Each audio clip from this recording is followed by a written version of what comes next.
Veľký vták podnikne svoj prvý let na chrbte svojej mocnej labute, naplní vesmír údivom, svojou povesťou všetky spisy a večnou slávou hniezdo, v ktorom sa zrodil. Leonardo da Vinci. V kategórii letecký priemysel sú nominovaní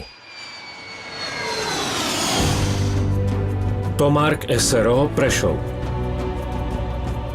Spoločnosť Tomark preukázala za takmer 20 rokov svojej existencie schopnosť plniť pri vývoji a výrobe športových lietadiel náročné požiadavky svojich klientov a kvalitou svojich výrobkov si získala renomé doma i v zahraničí v tomto segmente leteckej výroby.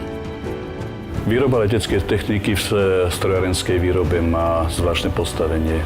To postavenie je dané výnimočnosťou lietadiel, výnimočnosťou lietajúcich strojov. My sme si zobrali za cieľ vytvoriť novú tradíciu v tejto oblasti na Slovensku a zároveň je to aj môj splnený životný sen.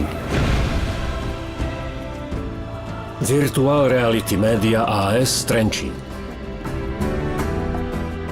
Spoločnosť Virtual Reality Media v spolupráci s americkým hlavným dodávateľom realizuje v poradí už svoj tretí kontrakt na dodávku leteckých výcvikových zariadení pre US Army.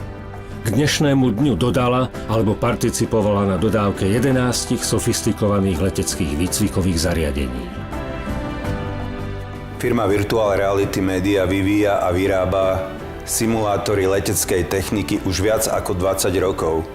Sme presvedčení, že budeme čoraz lepší a simulátory špičkovej kvality budeme dodávať zákazníkom na všetkých kontinentoch. MSM Martin SRO Prevádzka Banská Bystrica.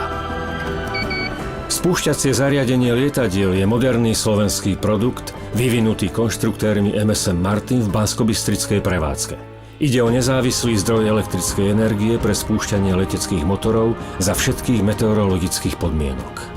Naša spoločnosť je hrdá na to, že vám môže predstaviť tento náš jedinečný produkt, ktorý spĺňa najnáročnejšie kritériá užívateľov na Slovensku aj v zahraničí v rámci leteckého priemyslu.